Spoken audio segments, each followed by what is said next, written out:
हमें अपने महबूब सल्लल्लाहु अलैहि वसल्लम की मुबारक ज़िंदगी बयान करने की तौफीक अता फरमा।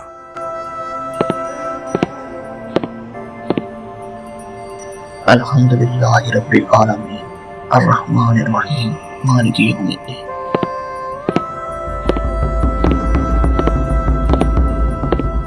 अरे घर पर कोई है, दरवाजा खोलो। ये इतनी सुबह दरवाजे पर कौन आ गया? चलो जाके देखता हूँ आखिर कौन है। अस्सलाम वालेकुम ए बुजुर्ग मोहतरम। वालेकुम अस्सलाम व रहमतुल्लाह। फरमाइए, आप कौन हैं? मैं इल्म का तलबगार हूँ और एक ख़ास मकसद के लिए हाजिर हुआ हूँ। मैं जानता हूँ कि आपके दिल में एक ऐसी जिम्मेदारी मौजूद है जो अभी तक मुकम्मल नहीं हुई। खुश आमदीद। बैठिए और अपना मकसद बयान कीजिए। शायद तुम सच कह रहे हो, ये काम आसान नहीं।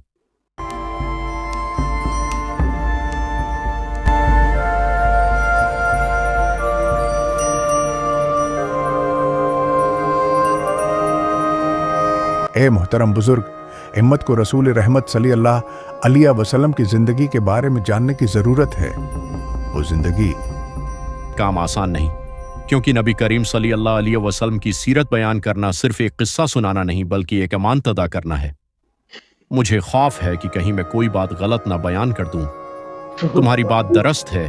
ज़िंदगी जिसने अंधेरों में डूबी दुनिया को रोशनी अता की, इंसानों को अखलाक सिखाए और को अदल में बदल दिया। लेकिन अगर अहले इल्म खामोश रहें तो लोग सच्चाई से कैसे वाकिफ होंगे? और ऐसे लोगों को हमारा साथी बना जो उस अजीम काम में मददगार हों। ये दास्तान शुरू होती है सरजमीन मक्का से, एक ऐसी बस्ती जहां पहाड़ खामोश थे, लेकिन तकदीर एक अजीम इनकलाब लिख रही थी। रसूल अल्लाह सल्लल्लाहु अलैहि वसल्लम एक मुअज़्ज़ज़ ख़ानदान में पैदा हुए। आप सल्लल्लाहु अलैहि वसल्लम का ताल्लुक़ कुरैश के उस घराने से था तुम्हारी बात दुरुस्त है। इल्म जो इज़्ज़त, सखावत और खदमत के लिए मशहूर था। इसी हिकमत अमली ने मक्का की मईशत को मजबूत किया और कुरैश को अरब में मुमताज़ मकाम अता किया। मक्का की गलियों में इनका नामाज़त भरोसे और शराफत की इलामत बन चुका था। दूर दराज इलाकों से आने वाले लोग भयान की शख्सियत से मुतासर हुए बगैर न रहते।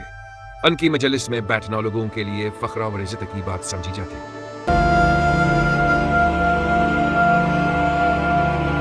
अब्दुल मतलब हमेशा अपनी कूम कुवातहाद, भाईचारे और मोहब्बत का दर्स देते थे। चाहता हूं कि मक्के सिर्फ इबादत का मरकज ना रहे, बल्कि ये अमन, तरक्की और तिजारत की पहचान भी बने। खाना काबा लोगों के दिलों को जोड़ता है।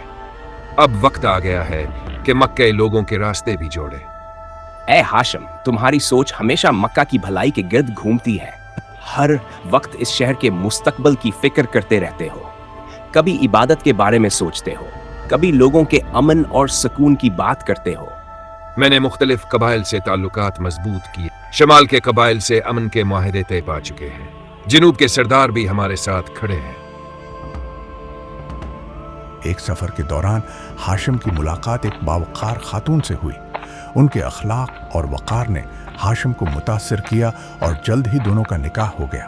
हाशिम एक सफर में बीमार हुए और दुनिया से रुखसत हो गए। हाशिम फौत हो गया। हाशिम फौत हो गया।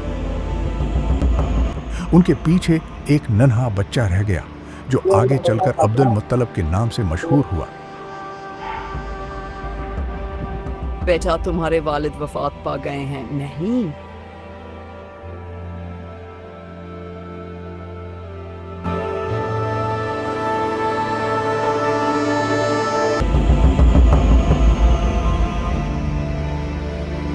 चलो भतीजे, तुम्हें मेरे साथ मक्का चलना होगा। चलो अब रवाना होते हैं। यूं अब्दुल मुत्तलब मक्का पहुंचे, जहां उनकी तरबियत हुई और वक्त के साथ वो कुरैश के मुअज़्ज़ज़ सरदार बन गए।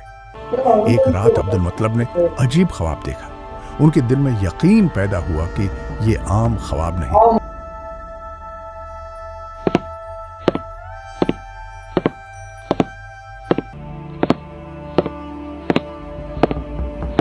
ये कैसा इशारा है? क्या वाकई मुझे ज़मज़म तलाश करना है? तुम ये कनवा क्यों खूद रहे हो? क्या वाकई तुम्हें यकीन है कि यहाँ पानी मौजूद है? मुझे यकीन है कि यहाँ एक अजीम नेमत पोशीदा है, तब भी मैं कोशिश नहीं छोड़ूंगा। ये अल्लाह की रहमत है। पानी, पानी आ गया। ऐ लोगों, देखो, वाकई पानी निकल आया है। ये जमजम का मुबारक चश्मा है। अगर मुझे मजबूत और बहादुर बेटे अता हुए तो मैं अपनी सबसे महबूब चीज कुर्बान करने से भी दरीग नहीं करूंगा। ऐ मेरे रब, ये मेरे दिल का सबसे करीब बेटा है। वक्त गुजरा और उनके कई बेटे हुए। फिर वो दिन आया जब उन्हें अपना वादा याद आया। यही अब्दुल्लाह बाद में रसूलुल्लाह सल्लल्लाहु अलैहि वसल्लम के वालिद बने। इसी सफर के साथ सीरत मुस्तफ़ी सल्लल्लाहु अलैहि वसल्लम की ये मुबारक दास्तान आगे बढ़ती है। बुरहानदाजी हो चुकी है और नाम आया है अब्दुल्लाह का। सब लोग सुन लें, अब्दुल्लाह को कुर्बान किया जाएगा। नहीं अब्दुल्ला, ये नहीं हो सकता, ऐसा कभी नहीं हो सकता।